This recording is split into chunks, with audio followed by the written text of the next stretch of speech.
નમસ્કાર મિત્રો, ધોરણ 6 ગણિત પ્રકરણ 4 મિત્રો આપણે ધોરણ 6 ના પ્રકરણ 1 થી 3 પૂર્ણ કર્યા. હવે આપણે પ્રકરણ 4 ની શરૂઆત કરવા જઈ રહ્યા છીએ, જેનું નામ છે ભૂમિતિના પાયાના ખ્યાલ. મિત્રો આપણે જે પણ પ્રકરણ પૂર્ણ કરીએ છીએ તેની સંપૂર્ણ માહિતી મેળવવા પ્રયત્ન કરીએ છીએ. આ પ્રકરણનો પણ આપણે સંપૂર્ણ અભ્યાસ કરીશું. મિત્રો, ભૂમિતિના પાયાના ખ્યાલ ભાગ 1 ની અંદર આપણે બિંદુ, રેખાખંડ, સમતલ, રેખા, કિરણ, છેદતી રેખા અને સમાંતર રેખાની સમજ મેળવીશું. તમને જો મારા વિડીયો પસંદ આવતા હોય તો અવશ્ય લાઈક કરો. અન્ય વિદ્યાર્થીને મદદરૂપ બની શકાય તે માટે આ વિડીયોને શેર કરો અને મારા આગામી વિડીયોનું નોટિફિકેશન તમને સરળતાથી મળતું રહે તે માટે મારી ચેનલ કિરણ માકાશના તેને સબસ્ક્રાઇબ કરી બાજુમાં આપેલા બેલ આઇકોન પર ક્લિક કરો, જેથી આગામી વિડીયોનું નોટિફિકેશન તમને તમારા મોબાઈલ પર સરળતાથી મળતું રહે. ચાલો પ્રકરણની શરૂઆત કરીએ.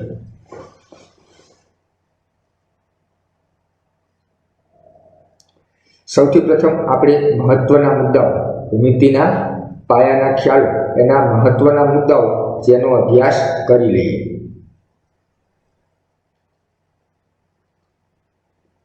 તો મિત્રો, અહીં મહત્વના મુદ્દાઓ એ ખૂબ જ અગત્યના છે, તેને સમજવા પણ જરૂરી છે. તો મિત્રો, ભૂમિતિ માટે અંગ્રેજી શબ્દ જીઓમેટ્રી છે. ભૂમિતિ માટેનો અંગ્રેજી શબ્દ જીઓમેટ્રી છે. આ શબ્દ એટલે કે જીઓમેટ્રી શબ્દ એ ગ્રીક શબ્દ જીઓમેટ્રન પરથી લેવામાં આવ્યો છે, જેમાં જીઓનો અર્થ પૃથ્વી અને મેટ્રનનો અર્થ થાય છે માપન. પ્રાચીન સમયમાં ભૂમિતિનો ઉપયોગ કળા, સ્થાપત્ય અને માપનમાં કરવામાં આવતો હતો. ભવ્ય મહેલો, મંદિરો, તળાવો, બંધો અને શહેરોના બાંધકામમાં પણ ભૂમિતિનો ઉપયોગ થતો હતો. આજે આપણે વિવિધ પ્રકારની કળાઓ, ઇજનેરી, કપડાઓ પરની ડિઝાઇન વગેરેમાં ભૂમિતિનો ઉપયોગ કરીએ છીએ. આ પ્રકરણમાં આપણે આપણી આજુબાજુના વિવિધ આકારો સમજીશું. મિત્રો, આ વાત થઈ ભૂમિતિ. ભૂમિતિને અંગ્રેજીમાં જીઓમેટ્રી કહેવામાં આવે છે. આ જીઓમેટ્રી શબ્દ એ ગ્રીક શબ્દ જીઓમેટ્રન પરથી લેવામાં આવેલો છે, જેમાં જીઓનો અર્થ થાય છે પૃથ્વી અને મેટ્રનનો અર્થ થાય છે માપન. તો મિત્રો, આ ભૂમિતિનો ઉપયોગ ક્યાં ક્યાં કરવામાં આવે છે અને પ્રાચીન સમયમાં ક્યાં ક્યાં થતો હતો તેની વાત અહીં કરેલી છે કે પ્રાચીન સમયમાં ભૂમિતિનો ઉપયોગ કળા, સ્થાપત્ય અને માપનમાં કરવામાં આવતો હતો. ભવ્ય મહેલોનું બાંધકામ કરવું હોય, મંદિરોનું બાંધકામ કરવું હોય, તળાવો બનાવવા હોય, બંધો બનાવવા હોય અને શહેરોના બાંધકામમાં પણ ભૂમિતિનો ઉપયોગ કરવામાં આવતો હતો અને આજે પણ થઈ રહ્યો છે. આજે પણ વિવિધ કળાઓમાં ઇજનેરી અને કપડા પરની ડિઝાઇન વગેરે બનાવવામાં પણ ભૂમિતિનો ઉપયોગ થઈ રહ્યો છે. મિત્રો, આપણે આ પ્રકરણમાં આપણી આજુબાજુના વિવિધ આકારો વિશે સમજવાનું છે. સૌથી પ્રથમ મિત્રો, આપણે બિંદુ વિશે સમજીશું. ભૂમિતિમાં ટપકું એ બિંદુનો ખ્યાલ આપે છે. બિંદુ એટલે ટપકું. આપણે પેન વડે કે પેન્સિલ વડે જે શાર્પ ટપકું કરીએ છીએ, જે નાનામાં નાનું ટપકું કરીએ છીએ, તેનો અર્થ થાય છે બિંદુ. મિત્રો, અહીં સમજવા માટે આપણે જે ટપકું કરીએ છીએ તેને બિંદુ તરીકે લઈએ છીએ, પણ બિંદુ એ ખૂબ જ સૂક્ષ્મ છે. અહીં આપણે ટપકું એટલે બિંદુ એવો અર્થ બિંદુનો લેવાનો છે. ટપકું એટલે કે બિંદુ એ માત્ર સ્થાન જ દર્શાવે છે. બિંદુનો ઉપયોગ કોઈ વસ્તુનું સ્થાન દર્શાવવા માટે કરવામાં આવે છે. બિંદુને લંબાઈ કે પહોળાઈ હોતા નથી. બિંદુને દર્શાવવા અંગ્રેજીના કેપિટલ અક્ષર, મિત્રો ખાસ ધ્યાન રાખજો, બિંદુ ક્યારેય સ્મોલ લેટરથી દર્શાવવામાં આવતું નથી. બિંદુને દર્શાવવા હંમેશા અંગ્રેજીના કેપિટલ અક્ષરો એટલે કે A, B, C વગેરે કોઈ પણ મૂળાક્ષરનો ઉપયોગ થાય છે. બિંદુ એટલે ટપકું. અહીં બિંદુ એ માત્ર સ્થાન દર્શાવે છે. બિંદુને લંબાઈ કે પહોળાઈ હોતી નથી. હવે બિંદુને દર્શાવવા માટે કેપિટલ અંગ્રેજી મૂળાક્ષર ABC વગેરેનો ઉપયોગ કરવામાં આવે છે. ચાલો આપણે આકૃતિ દ્વારા સમજીએ. અહીં મેં ત્રણ ટપકા કરેલા છે. હવે મિત્રો આ ટપકાને દર્શાવવા માટે આપણે નામ આપવું પડે, તો મેં તેને ત્રણેય ટપકાને A, B, C એમ નામ આપેલા છે. તો આ ટપકું એટલે બિંદુ, તો આને બિંદુ A, આ બીજા ટપકાને બિંદુ B અને ત્રીજા ટપકાને બિંદુ C એમ વંચાય છે. બિંદુ A, બિંદુ B અને બિંદુ C એમ એને વાંચી શકાય છે. મિત્રો આ ટપકાઓ ખૂબ જ બારીક હોવા જરૂરી છે. આપણે ટપકાઓ ખૂબ જ બારીક હોવા જરૂરી છે. મિત્રો આ રીતે આપણે બિંદુ દર્શાવી શકીએ નહીં. બિંદુ દર્શાવવું હોય તો તમારી પાસે પેન્સિલની અણી હોય, શાર્પ એકદમ તીક્ષ્ણ અણી, તેને કાગળ ઉપર આ રીતે કરો તો જે સૂક્ષ્મ ટપકું થાય તેને બિંદુ કહેવાય. અથવા તો તમારી પાસે પેન હોય તો પેન વડે જે તમે કાગળ પર ટપકું કરો તેને બિંદુ કહેવાય. આ બિંદુ એ સ્થાન દર્શાવે છે અને તે બિંદુને પણ નામ આપવું પડે. તેના માટે અંગ્રેજીનો કોઈ પણ મૂળાક્ષર, અહીં બિંદુ M પણ લઈ શકીએ, આ બીજા બિંદુને બિંદુ N પણ દર્શાવી શકીએ. તો આમ બિંદુ એટલે ટપકું. બિંદુ એ સ્થાન દર્શાવવા માટે ઉપયોગી છે. બિંદુને લંબાઈ કે પહોળાઈ હોતી નથી. બિંદુનું નામ આપવા માટે અંગ્રેજીના કેપિટલ મૂળાક્ષરોનો ઉપયોગ થાય છે અને તેને બિંદુ A, બિંદુ B, બિંદુ C એમ વાંચી શકાય છે. ચાલો મિત્રો, ત્યાર પછી આપણે રેખાખંડ વિશે અભ્યાસ કરીએ. મિત્રો રેખાખંડ એ રેખાનો એક ભાગ છે. તેનું નામ જ છે રેખાખંડ. રેખાનો ખંડ એટલે કે રેખાનો એક ભાગ. રેખાખંડ, ખંડ એટલે ભાગ, અને કોનો ભાગ? રેખાનો. તો રેખાખંડ એ રેખાનો એક ભાગ છે. કોઈ પણ બે બિંદુઓ વચ્ચેના ટૂંકામાં ટૂંકા માર્ગને રેખાખંડ કહે છે. કોઈ પણ બે બિંદુ હોય મિત્રો, તેના વચ્ચેનો ટૂંકામાં ટૂંકો માર્ગ એને રેખાખંડ કહેવામાં આવે છે. જે આપણે પછી આકૃતિ દ્વારા સમજીશું. કોઈ પણ બે બિંદુ વચ્ચેના ટૂંકામાં ટૂંકા માર્ગને રેખાખંડ કહેવામાં આવે છે. રેખાખંડને બે અંત્ય બિંદુ હોય છે. રેખાખંડ પર ઓછામાં ઓછા બે અને વધુમાં વધુ અસંખ્ય બિંદુઓ આવેલા હોય છે. રેખાખંડ દર્શાવવા ઓછામાં ઓછા બે બિંદુની જરૂર પડે છે. ચોક્કસ માપનો રેખાખંડ દોરી શકાય છે અને રેખાખંડને માપી શકાય છે. મિત્રો રેખાખંડ એટલે રેખાનો એક ભાગ. કોઈ પણ બે બિંદુ વચ્ચેનો ટૂંકામાં ટૂંકો માર્ગ એટલે રેખાખંડ. રેખાખંડને બે અંત્ય બિંદુ આવેલા હોય છે. અંત્ય બિંદુ, અંત્ય એટલે અંત આવવો. બંને બાજુના બિંદુએ તે રેખાખંડનો અંત આવી જાય છે. માટે રેખાખંડ ચોક્કસ માપનો જ હોય. કારણ કે બંને બાજુના છેલ્લે જે બિંદુ આવેલા છે ત્યાં તે રેખાખંડનો અંત આવી જાય છે. માટે તે રેખાખંડ ચોક્કસ માપનો જ હોય અને તે રેખાખંડને માપી પણ શકાય. રેખાખંડ પર ઓછામાં ઓછા બે બિંદુ તો આવેલા હોય જ, કારણ કે તેને બે અંત્ય બિંદુ છે. એટલે ઓછામાં ઓછા બે બિંદુ તો હોય જ રેખાખંડ પર, અને વધુમાં વધુ અસંખ્ય, કારણ કે આપણે બિંદુ ગણી શકતા નથી. માટે અહીં અસંખ્ય શબ્દ વાપરીશું. મિત્રો ભૂમિતિની અંદર રેખા, કિરણ, રેખાખંડ એમાંથી માત્ર રેખાખંડને જ માપી શકાય છે અને માત્ર ચોક્કસ માપનો રેખાખંડ જ દોરી શકાય છે.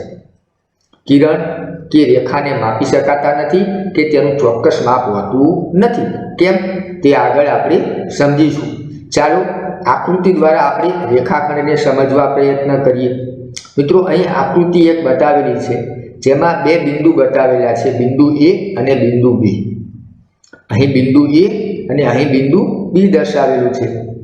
આપણે અગાઉ સમજ્યા કે બે બિંદુ વચ્ચેનો ટૂંકામાં ટૂંકો માર્ગ એટલે રેખાખંડ. એટલે કે મારે બિંદુ એ થી બિંદુ બી સુધી પહોંચવું છે. બિંદુ એ થી બિંદુ બી સુધી પહોંચવું છે. તો કયો માર્ગ સૌથી ટૂંકો છે? અહીં મેં 4 માર્ગ બતાવેલા છે. મિત્રો, સૌથી પ્રથમ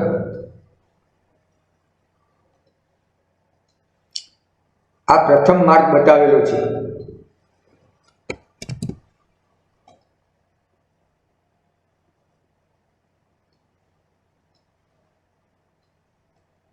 આ માર્ગ 1. ત્યારબાદ આ બીજો માર્ગ, આ ત્રીજો માર્ગ અને અહીં ચોથો માર્ગ. એમ 4 માર્ગ આકૃતિની અંદર બતાવેલા છે. તો મિત્રો, બિંદુ એ થી બિંદુ બી સુધી પહોંચવું હોય તો પ્રથમ માર્ગે હું મુસાફરી શરૂ કરું, ત્યારબાદ બીજા માર્ગે મુસાફરી શરૂ કરું, ત્રીજા માર્ગે અને ચોથા માર્ગે. તો કયો માર્ગ મને સૌથી ટૂંકો પડશે? ત્રીજો માર્ગ. તો આ ત્રીજો માર્ગની જે આકૃતિ તમને દેખાય છે તે રેખાખંડ છે. એટલે કે બિંદુ એ અને બિંદુ બી ને જોડતો ટૂંકામાં ટૂંકો માર્ગ, તેને રેખાખંડ કહેવામાં આવે છે. મિત્રો, અહીં બિંદુ એ અને બિંદુ બી આ રેખાખંડના અંત્ય બિંદુ છે. એટલે કે આ બાજુએ બિંદુ એ આગળ અને આ બાજુએ બિંદુ બી આગળ આ રેખાખંડનો અંત આવી જાય છે. ત્યાંથી રેખાખંડ આગળ વધતો નથી. એ બિંદુથી આ તરફ કે બી બિંદુથી આ તરફ રેખાખંડ આગળ વધતો નથી. અહીં બિંદુ એ અને આ બાજુ બિંદુ બી આગળ રેખાખંડનો અંત આવી જાય છે. માટે આ રેખાખંડને આપણે માપી શકીએ છીએ. મિત્રો, રેખાખંડને દર્શાવવા માટે ઓછામાં ઓછા 2 બિંદુ, અહીં મેં બિંદુ એ અને બિંદુ બી વડે દર્શાવેલો છે. રેખાખંડને દર્શાવવા માટે ઓછામાં ઓછા 2 બિંદુ જરૂરી છે. અને સંકેતમાં રેખાખંડ AB એમ લખી શકાય અને રેખાખંડ AB એમ વાંચી શકાય. રેખાખંડ AB, રેખાખંડ CD, રેખાખંડ MN. આ રીતે ટૂંકમાં સંકેતમાં રેખાખંડને દર્શાવી શકાય છે. રેખાખંડ એટલે સાવ સામાન્ય ભાષામાં જે આપણે કાગળ ઉપર લીટી કરીએ છીએ તે લીટી એટલે રેખાખંડ. શરત માત્ર એટલી કે તે લીટી સીધી હોવી જોઈએ. વાંકી ચૂકી લીટી હોય તો તેને રેખાખંડ કહી શકાય નહીં. આ સીધી લીટી એટલે રેખાખંડ. તે કોઈ પણ 2 બિંદુને જોડે છે. આ બાજુએ બિંદુ C અને આ બાજુએ બિંદુ D. આ 2 બિંદુને આ લીટી જોડે છે. માટે આ લીટીને રેખાખંડ કહી શકાય. અને તે બિંદુ C થી કે બિંદુ D થી આગળ વધતી નથી. માટે આ રેખાખંડને ચોક્કસ માપ છે અને તેને માપી શકાય છે. તેનો બંને બાજુએ અંત આવી જાય છે. માટે જ બંને તરફ આવેલા આ બિંદુને તેનું અંત્ય બિંદુ કહેવામાં આવે છે. મિત્રો, પ્રયત્ન કરો. પેજ નંબર 71 પર તમને એક પ્રશ્ન આપેલો છે કે આકૃતિ 4.2 માં રેખાખંડના નામ દર્શાવેલા છે. અહીં મેં આકૃતિ 4.2 દોરેલી છે. તેમાં રેખાખંડના નામ પણ દર્શાવેલા છે. તમે કહી શકશો કે આ આકૃતિમાં કેટલા રેખાખંડ છે? તો મિત્રો, આ આકૃતિની અંદર 2 રેખાખંડ છે. કયા કયા 2 રેખાખંડ છે? તો રેખાખંડ AB, એ બિંદુથી બી બિંદુ એટલે પ્રથમ રેખાખંડ AB અને બીજો રેખાખંડ AC. તો અહીં આકૃતિની અંદર 2 રેખાખંડ આવેલા છે. તમને પ્રશ્ન એમ પૂછેલો છે કે શું એ બિંદુ એ દરેક રેખાખંડનું અંત્ય બિંદુ છે? અહીં 2 રેખાખંડ દર્શાવેલા છે. તેમાંથી બિંદુ એ આ બંને રેખાખંડનું અંત્ય બિંદુ છે? તો મિત્રો, હા, એ બિંદુ એ બંને રેખાખંડનું એક અંત્ય બિંદુ છે. રેખાખંડ AB નું પણ એક અંત્ય બિંદુ એ છે અને AC નું પણ એક અંત્ય બિંદુ એ છે. તો મિત્રો, આપણે કહી શકીએ કે હા, એ દરેક રેખાખંડનું એક અંત્ય બિંદુ છે.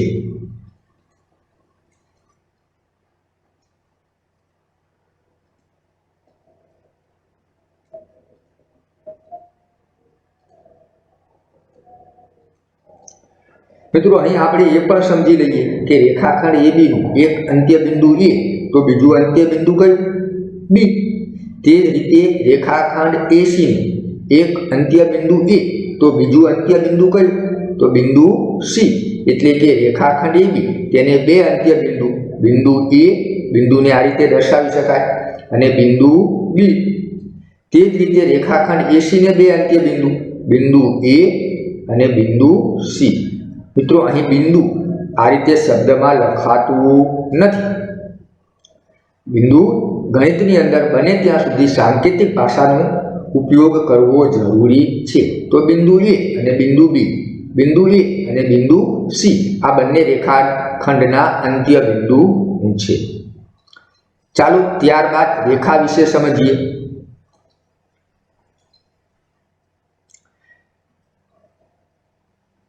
રેખાખંડ AB ના બિંદુ A ને રેખાખંડ AB ના અહીં મિત્રો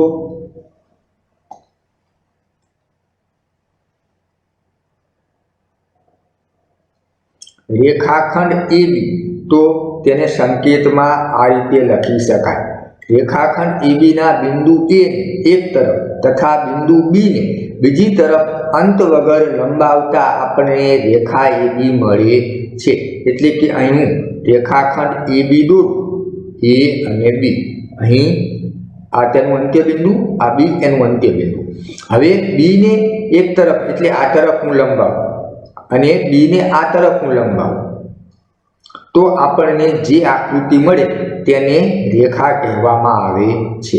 મિત્રો રેખાની બંને તરફ તીર કરવામાં આવે છે કારણ કે રેખા અનંત છે. રેખાખંડ AB એની B બિંદુને આ તરફ આપણે લંબાવીએ ત્યારે તે આગળ ને આગળ ગતિ કરે છે. તે રીતે આપણે તેને લંબાવવાનું છે. તો અહીં રેખા AB રેખાખંડમાંથી આપણને રેખા AB મળે છે અને રેખા AB એ બંને તરફ આગળ ને આગળ ગતિ કરે છે એટલે કે તેનો અંત આવતો નથી. મિત્રો આપણે તેને ટૂંકમાં દર્શાવવા માટે બંને તરફ તીર કરી અને સમજીએ છીએ કે આ રેખા બંને તરફ આગળ ને આગળ ગતિ કરે છે. તો આમ રેખાખંડ AB ના બે અંત્ય બિંદુ A અને B એ નામ કોઈ પણ લઈ શકીએ. બે અંત્ય બિંદુ A અને B ને બંને તરફ આગળ ને આગળ લંબાવતા આપણને જે એક વિશાળ આકૃતિ મળે તેને રેખા કહેવામાં આવે છે. રેખા પર પણ અસંખ્ય બિંદુ આવેલા હોય છે કારણ કે રેખાનો તો અંત જ નથી આવતો, માટે તેના પર અસંખ્ય બિંદુ આવેલા હોય છે. મિત્રો આપણે અગાઉ રેખાખંડની અંદર પણ કહ્યું હતું કે રેખાખંડ પર અસંખ્ય બિંદુ આવેલા હોય છે.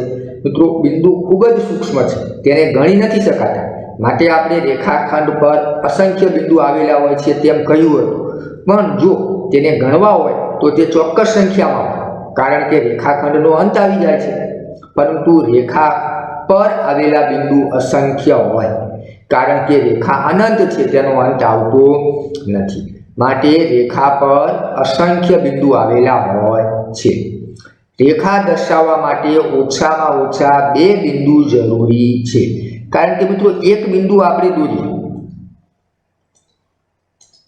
એક બિંદુ તો આ એક બિંદુથી આપણે રેખાખંડ પણ ન દર્શાવી શકીએ કે રેખા પણ ન દર્શાવી શકીએ. માટે રેખાખંડ કે રેખા એને દર્શાવવા માટે ઓછામાં ઓછા બે બિંદુની જરૂર પડે છે. માટે આપણે કહી શકીએ કે રેખા પર ઓછામાં ઓછા બે બિંદુ આવેલા હોય છે. રેખા પર ઓછામાં ઓછા બે બિંદુ આવેલા હોય છે અને વધુમાં વધુ અસંખ્ય બિંદુ આવેલા હોય છે. રેખાને L, M અને N જેવા મૂળાક્ષરો વડે પણ દર્શાવવામાં આવે છે. ચોક્કસ માપની રેખા દોરી ન શકાય. આપણને એમ કહેવામાં આવે કે 7 સેન્ટીમીટરની રેખા દોરો તો મિત્રો ન દોરી શકાય કારણ કે રેખાનો અંત આવતો નથી. ચોક્કસ માપનો રેખાખંડ દોરી શકાય, રેખા દોરી શકાય નહીં કારણ કે રેખા અનંત છે, અનંત સુધી વિસ્તરેલી છે, તેનો અંત આવતો નથી. માટે ચોક્કસ માપની રેખા દોરી શકાય નહીં કે રેખાને માપી ન શકાય. રેખાનો અંત આવતો નથી, માટે કઈ રીતે માપીશું મિત્રો? હવે મિત્રો આપણે આકૃતિ દ્વારા રેખાને સમજવા પ્રયત્ન કરીએ. અહીં મેં એક આકૃતિ દોરેલી છે AB, તો અહીં રેખા AB દોરેલી છે. તેને મિત્રો સંકેતમાં દર્શાવવી હોય મારે તો આ રેખા AB ને આ રીતે સંકેતમાં રેખા AB એમ દર્શાવી શકાય. રેખા પર આવેલા કોઈ પણ બે બિંદુથી રેખાને દર્શાવી શકાય. હવે મિત્રો રેખા પર આવેલા ન હોય, રેખા પર આવેલા બિંદુથી કોઈ પણ બે બિંદુથી ઓછામાં ઓછા બે બિંદુની જરૂર પડે દર્શાવવા માટે. હવે મિત્રો તેના સિવાય પણ હું રેખાને નામ આપી શકું. કઈ રીતે? તો L, M, N જેવા મૂળાક્ષરોથી પણ આપણે રેખાને દર્શાવી શકીએ. પરંતુ આ રેખા પર આવેલા બિંદુ નથી, આ રેખાનું આપેલું નામ છે. તો અહીં આ રેખાને આપણે દર્શાવવી હોય રેખા L, તો આ રીતે રેખા L એમ દર્શાવવામાં આવે છે. મિત્રો આ રીતે જ્યારે નામ આપીએ ત્યારે આ રીતે સંકેતમાં લખાતું નથી રેખા L, તેને રેખા L એમ લખવામાં આવે છે.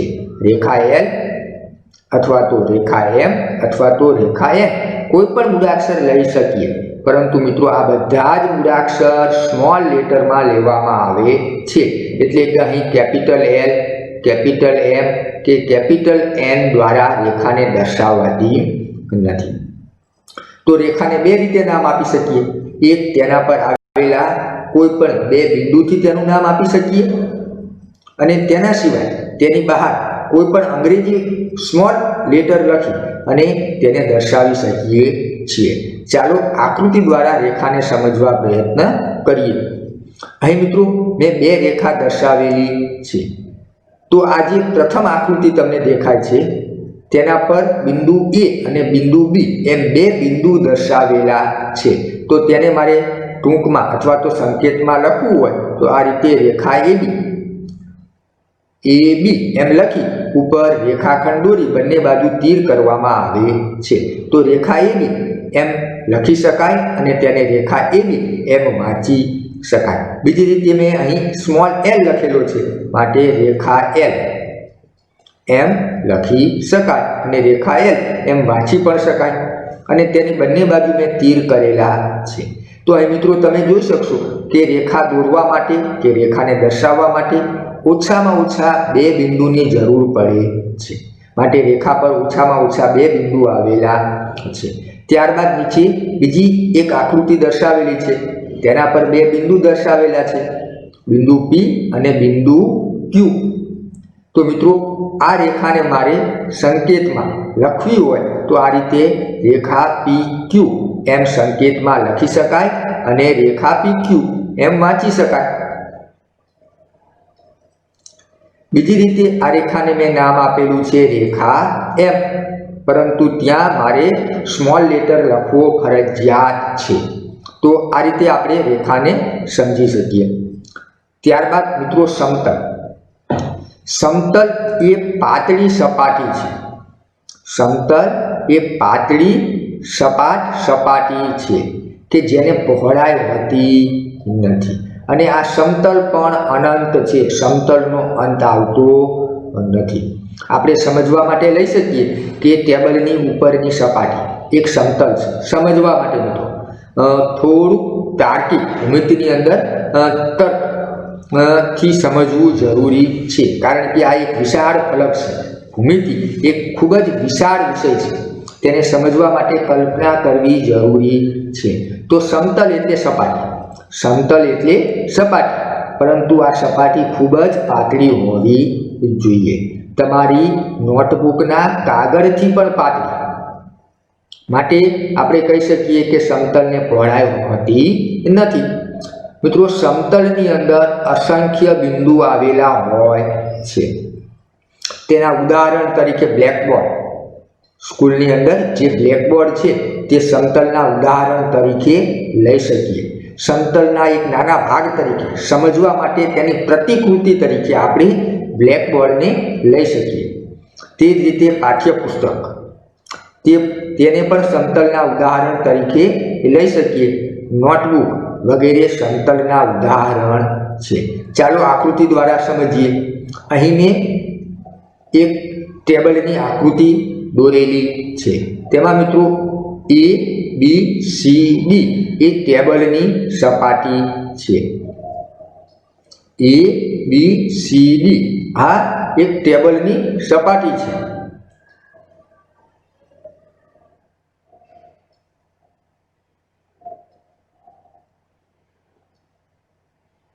આ જે ઉપરની જે તમને સપાટી દેખાય છે તેને આપણે ટેબલની સપાટી છે। તો આ ટેબલની સપાટી એટલે સમતલ।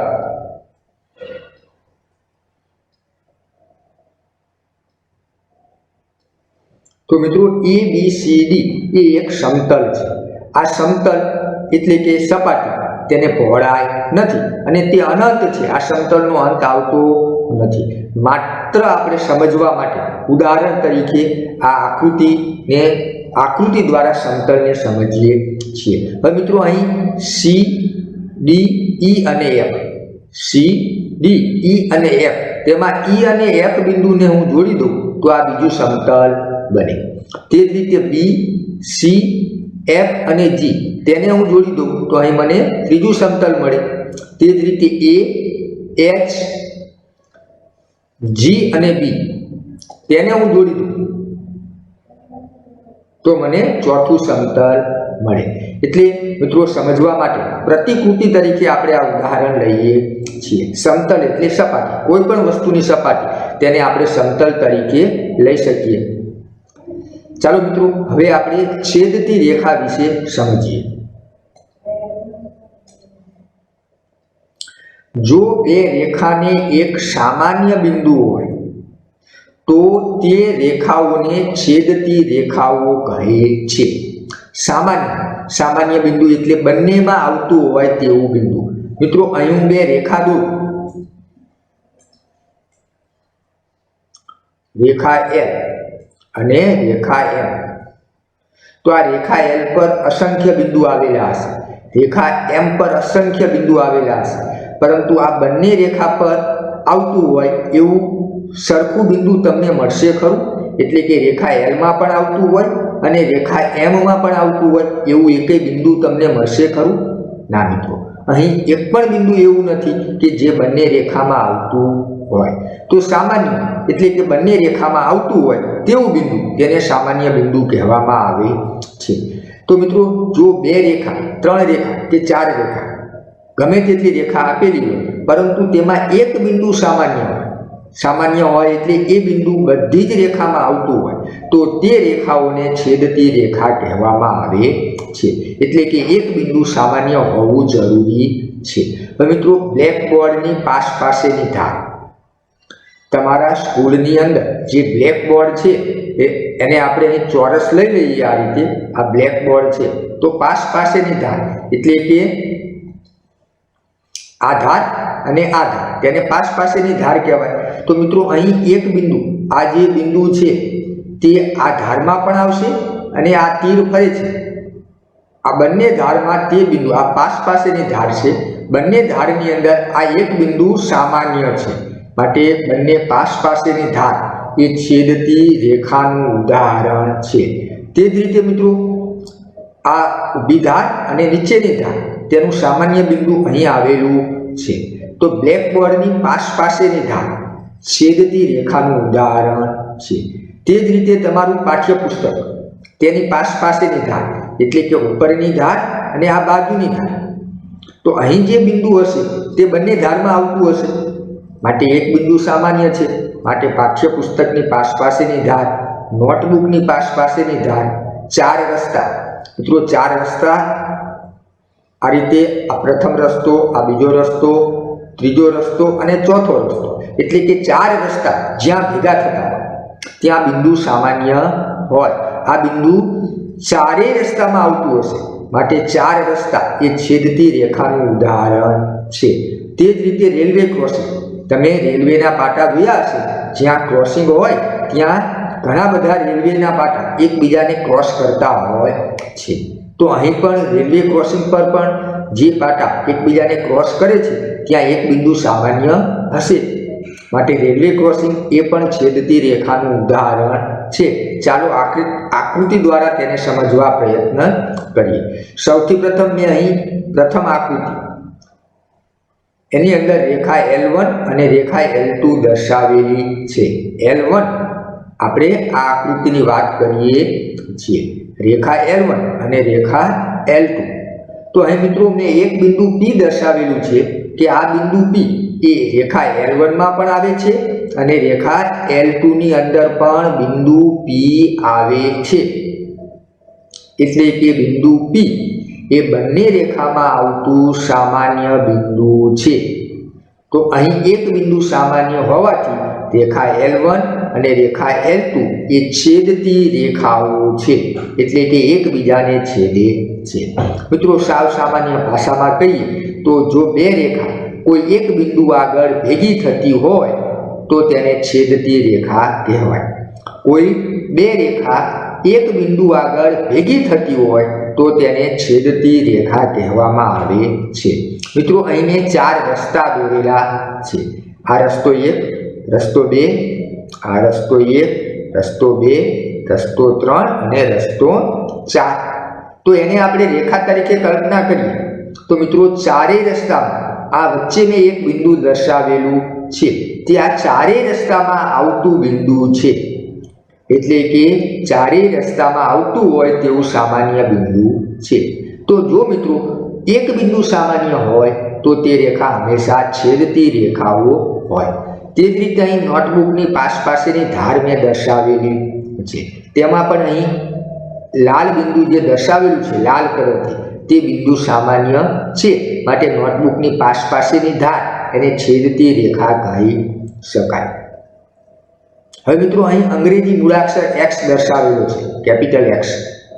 તો જ્યારે તમે x ને લખો છો ત્યારે બે રેખાખંડ એક બિંદુએ ભેગા થાય છે અને જે બિંદુએ ભેગા થાય છે તે બિંદુ બંનેમાં આવે તેને સામાન્ય બિંદુ કહી શકાય. માટે કેપિટલ મૂળાક્ષર x એ પણ છેદતી રેખાના ઉદાહરણ તરીકે લઈ શકાય. હવે મિત્રો અહીં હું બે રેખા દોરું.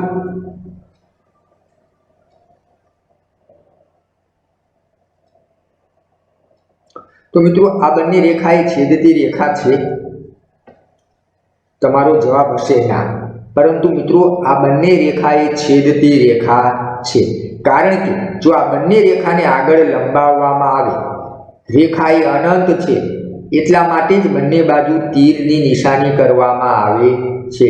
આને હું આગળ લંબાવું કારણ કે રેખાનો અંત આવતો નથી, રેખા આગળ ને આગળ ગતિ કરે છે. તે જ રીતે આ રેખાને હું આગળ લંબાવીશ તો મિત્રો આ બિંદુ આગળ બંને રેખા ભેગી થશે, એટલે કે ત્યાં આપણને એક સામાન્ય બિંદુ મળશે. માટે આ બંને રેખાને પણ છેદતી રેખા કહી શકાય. એટલે કે તમને આકૃતિમાં કોઈ એક જગ્યાએ ભેગું થાય, કોઈ એક જગ્યાએ રેખા ભેગી થાય છે કે છેદે છે તેવું બતાવેલું ન હોય છતાં પણ તે રેખા છેદતી હોય શકે.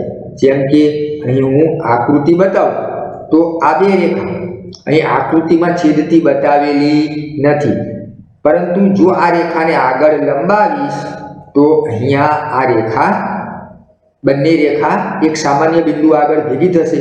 માટે આ બંને રેખા પણ છેદતી રેખા છે. તો મિત્રો છેદતી રેખા વચ્ચેનું માપ અલગ અલગ જગ્યાએ અલગ અલગ હોય છે. ચાલો આગળ બીજા મુદ્દાનો અભ્યાસ કરીએ. ત્યાર પછીનો આપણો ટોપિક છે સમાંતર રેખાઓ. જે રેખાઓ એકબીજાને મળતી નથી એટલે કે એકબીજાને છેદતી નથી તેમને સમાંતર રેખાઓ કહે છે. જે રેખાઓ એકબીજાને મળતી નથી એટલે કે છેદતી નથી એટલે કે કોઈ પણ જગ્યાએ ભેગી થતી નથી, તેને ગમે તેટલી આગળ લંબાવો તો પણ તે ક્યારેય ભેગી થતી ન હોય તો તે રેખાઓ એકબીજાને સમાંતર રેખાઓ છે તેમ કહી શકાય. આ બે રેખા ક્યારેય ભેગી થશે નહીં. મિત્રો સમાંતર રેખાઓ વચ્ચેનું માપ દરેક જગ્યાએ એક સરખું જ રહે છે. બે સમાંતર રેખા આપેલી હોય તો તેમની વચ્ચેનું માપ દરેક જગ્યાએ એક જ સરખું રહે છે. બ્લેકબોર્ડની સામસામેની ધાર. મિત્રો અગાઉ આપણે જોઈ ગયા કે પાસેની ધાર છેદતી હતી, પરંતુ સામસામેની ધાર એ ક્યાંય ભેગી થતી નથી, કોઈ પણ જગ્યાએ છેદતી નથી, માટે તે સમાંતર રેખાનું ઉદાહરણ છે. પાઠ્યપુસ્તકની સામસામેની ધાર, નોટબુકની સામસામેની ધાર વગેરે સમાંતર રેખાના ઉદાહરણ છે. આ સિવાય મિત્રો ટેબલની સામસામેની ધાર, તમારા ઘરની અંદર દિવાલમાં જે બારી હોય છે, વિન્ડો, તેની અંદર લોખંડના સળિયા ગ્રીલ ફિટ કરેલી હોય છે, તો જે બે લોખંડના સળિયા હોય છે તે પણ સમાંતર રેખાના ઉદાહરણ છે, કારણ કે તેમની વચ્ચેનું માપ પણ દરેક જગ્યાએ સરખું હોય છે. મિત્રો સમાંતર રેખાને સંકેતમાં AB અને આ રીતે બે ઊભા લીટા, તેને સમાંતર ઊંચાઈ. સમાંતર રેખાને સંકેતમાં રેખા AB મિત્રો ઉપર સંકેત રેખાનો કરવો જરૂરી છે. રેખા AB સમાંતર રેખા CD એમ દર્શાવાય છે. એટલે કે કોઈ પણ બે રેખા સમાંતર હોય તો તેને દર્શાવવા માટે આ રીતે બે ઊભા લીટા કરવામાં આવે છે અને તેની બંને બાજુએ રેખાના નામ લખવામાં આવે છે. અહીં મેં બે રેખા સમાંતર છે તેમ લખેલું છે, તેને વંચાય રેખા CD સમાંતર રેખા MN. ચાલો આકૃતિ દ્વારા સમજીએ. અહીં નીચે મેં એક ટેબલની આકૃતિ બતાવેલી છે, તેની ઉપરની સપાટી. તો અહીં મિત્રો પાસેની ધાર એટલે કે રેખાખંડ CD અને રેખાખંડ BC, રેખાખંડ BC અને રેખાખંડ CD, આ ધાર પાસેની છે અને તેમાં એક બિંદુ સામાન્ય છે. કયું બિંદુ? બિંદુ C. તો આ બંને રેખાખંડ એ છેદતી રેખાના ઉદાહરણ છે, પરંતુ રેખાખંડ BC અને રેખાખંડ AB સામસામે આવેલા છે, તેમાં એક પણ બિંદુ સામાન્ય નથી. તેને આગળ લંબાવશું તો પણ આપણને કોઈ પણ જગ્યાએ બિંદુ સામાન્ય મળશે નહીં, માટે આ બંને રેખાખંડ સામસામેના રેખાખંડ BC અને રેખાખંડ AB એ સમાંતર રેખાના ઉદાહરણ છે. તે જ રીતે મિત્રો રેખાખંડ AB એટલે કે AB અને રેખાખંડ CD આ સામસામે આવેલા છે, તો તેને પણ આપણે સામસામે આવેલી ધાર કહી શકીએ. તો આ સામસામે આવેલી ધાર એટલે કે સામસામે આવેલા રેખાખંડ સમાંતર રેખાના ઉદાહરણ છે, કારણ કે તેમાં કોઈ પણ બિંદુ સામાન્ય નથી. મિત્રો અહીં મેં બે રેખા L1 અને L2 બતાવેલી છે. આ બંને રેખા એ સમાંતર રેખા છે, માટે સંકેતમાં લખવું હોય તો L1 સમાંતર L2, રેખા L1 સમાંતર રેખા L2 એમ આપણે દર્શાવી શકીએ. મિત્રો આ બંને રેખા ક્યાંય છેદતી નથી, એટલે કે તેમના પરનું કોઈ પણ બિંદુ સામાન્ય નથી, માટે બંને રેખા સમાંતર રેખા છે. તો મિત્રો આપણે આગળ જોયું કે સમાંતર રેખા વચ્ચેનું માપ કોઈ પણ જગ્યાએ તમે માપો તો સરખું રહે છે. ચાલો જોઈએ.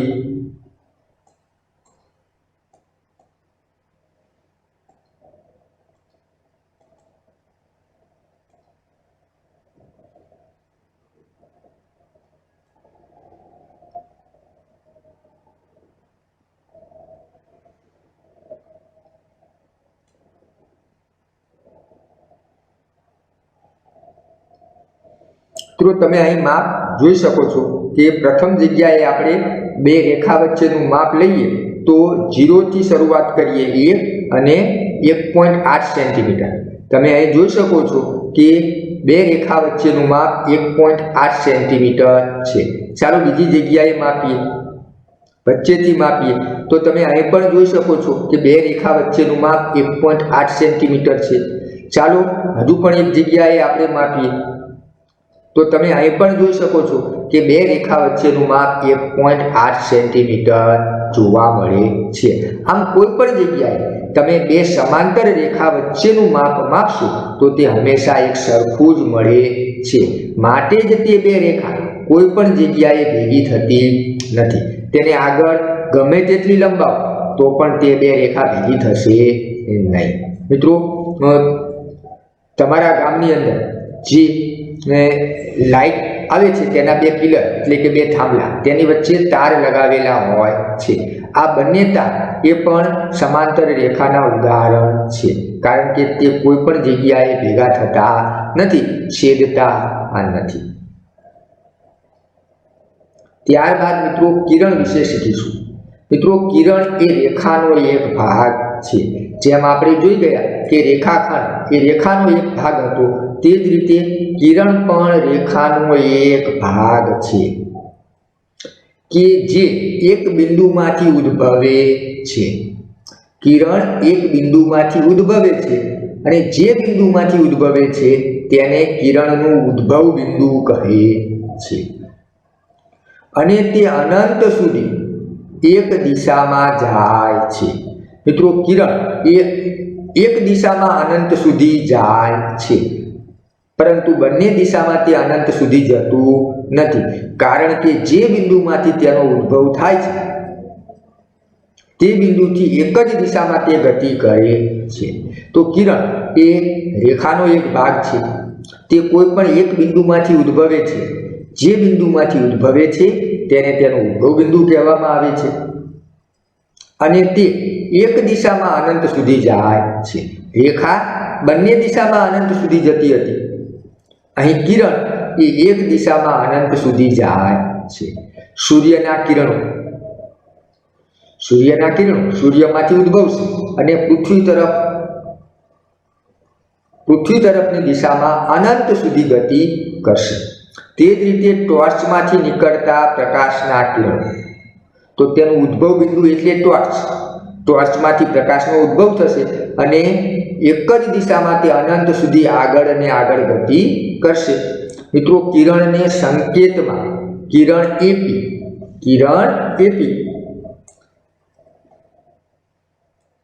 એમ લખી શકાય. એટલે કે કિરણની એક દિશામાં ગતિ કરે છે માટે તેની એક તરફ તીર આવે તો એપી અથવા એબી એમ લખી શકાય. મિત્રો, કિરણને દર્શાવવા માટે પણ ઓછામાં ઓછા બે બિંદુની જરૂર પડે. એક ઉદ્ભવ બિંદુ અને બીજું કિરણ પર આવેલું કોઈ પણ બિંદુ, તેનેથી આપણે તેનું નામ આપી શકીએ છીએ. ચાલો આકૃતિ દ્વારા સમજીએ. અહીં મિત્રો મેં કિરણની એક આકૃતિ દર્શાવેલી છે. આ કિરણ બિંદુ એ માંથી ઉદ્ભવે છે. માટે બિંદુ એ ને તેનું ઉદ્ભવ બિંદુ કહેવાય. અને બિંદુ પી તરફ અનંત સુધી ગતિ કરે છે. મિત્રો, આપણે અહીં ત્રણ વસ્તુ સમજીએ: કિરણ, રેખા અને રેખાખંડ. તો રેખાખંડ એબી, રેખા એબી અને કિરણ એબી, આ ત્રણેય વસ્તુ મિત્રો અલગ અલગ છે. રેખાખંડ ચોક્કસ માપનો જ હોય, રેખા અનંત હોય, બંને દિશામાં અનંત હોય, જ્યારે કિરણ એક દિશામાં અનંત હોય, એટલે કે એક દિશામાં અનંત સુધી ગતિ કરે છે. રેખાખંડને બે અંત્ય બિંદુ આવેલા હોય. જે બે બિંદુએ તેનો અંત થાય તેને તેના અંત્ય બિંદુ કહેવામાં આવે છે. રેખાનો અંત આવતો નથી. કિરણ એબી એને એક ઉદ્ભવ બિંદુ હોય છે, અંત્ય બિંદુ હોતા નથી. મિત્રો, આ રેખાખંડ એબી રેખાખંડ બીએ પણ કહી શકાય. રેખાખંડ એબીને રેખાખંડ બીએ પણ કહી શકાય. કોઈ પણ બિંદુ તરફથી તેનું નામ આપી શકાય. રેખા એબીને રેખા બીએ એમ પણ લખી શકાય અને વાંચી પણ શકાય. પરંતુ મિત્રો, કિરણ એબીને કિરણ બીએ એમ લખી શકાય નહીં, કારણ કે કિરણ એબી તેમાં ઉદ્ભવ બિંદુ એ છે, એટલે કે એ બિંદુમાંથી તેનો ઉદ્ભવ થાય છે. માટે તે બિંદુને તે કિરણને બી એ તેમ કહી શકાય નહીં. આ બંને કિરણ અલગ અલગ છે. જ્યારે રેખાખંડ એ બી કે રેખાખંડ બી બંને એક જ રેખાખંડ છે. તે જ રીતે રેખા એ બી કે રેખા બી એક જ રેખા છે, પરંતુ કિરણનું નામ જ્યારે તમે આપેલું હોય તેને ઉલટાવીને લખી શકતા નથી, કારણ કે કિરણનું નામ આપવા માટે ઉદ્ભવ બિંદુ પ્રથમ લખેલું હોય છે. હવે મિત્રો પ્રયત્ન કરો. પેજ નંબર 74 પર આપેલું છે. આકૃતિ 4.8 માં આપેલા કિરણના નામ કહો. પ્રથમ પ્રશ્ન આપેલો છે, આકૃતિ 4.8 માં આપેલા કિરણના નામ કહો. તો મિત્રો અહીં તમે આકૃતિનું ધ્યાનપૂર્વક અવલોકન કરો. કેટલા કિરણ છે? તો કિરણ ટી એ. સૌથી પ્રથમ તમને કિરણ ટી એ મળશે. ટી એનું ઉદ્ભવ બિંદુ છે, તો કિરણ ટી એ. હવે બીજું કિરણ મિત્રો ટી એન અથવા ટી બી કોઈ પણ નામ તમે લખી શકશો. તો કિરણ ટી બી અને કિરણ ટી એન આ બંને કિરણ મિત્રો એક જ છે. ટી બી અથવા ટી એન આ બંને કિરણ નામ અલગ અલગ છે, પરંતુ બંને કિરણ એક જ છે. બંને કિરણનો ઉદ્ભવ ટી માંથી થાય છે અને બંને કિરણ એક જ દિશામાં ગતિ કરે છે. આ બિંદુ એન એને કિરણ ટી બી પર આવેલું બિંદુ કહી શકીએ. બિંદુ એન ને કિરણ ટી બી પર આવેલું બિંદુ કહી શકીએ. તો આકૃતિ 4.8 માં આપેલા કિરણના નામ તમે 3 કિરણ લખી શકશો. કિરણ 2 છે. પ્રથમ કિરણ ટી એ અને બીજું કિરણ ટી બી અથવા તો ટી એન. કિરણ ટી બી અથવા કિરણ ટી એન. હવે મિત્રો બીજો પ્રશ્ન પૂછેલો છે, શું ટી એ આપેલા દરેક કિરણનું ઉદ્ભવ બિંદુ છે? તો આ જે બંને કિરણો આપેલા છે તેનું ઉદ્ભવ બિંદુ ટી છે. તો મિત્રો તમે જોઈ શકો છો કે બંને કિરણ ટી માંથી ઉદ્ભવે છે, માટે ટી એ આપેલા દરેક કિરણનું ઉદ્ભવ બિંદુ છે. એટલે આપણે જવાબ લખી શકીએ હા. જો મિત્રો તમને આ વિડીયો પસંદ આવ્યો હોય તો તેને લાઈક કરો. અન્ય વિદ્યાર્થીને મદદરૂપ થઈ શકાય તે માટે આ વિડીયોને અવશ્ય શેર કરો અને તમને આગામી વિડીયોનું નોટિફિકેશન સરળતાથી મળતું રહે તેટલા માટે મારી ચેનલ કિરણ માકાશમાં તેને સબસ્ક્રાઇબ કરો. હવે પછીના ભાગની અંદર આપણે સ્વાધ્યાય 4.1 નો અભ્યાસ કરીશું.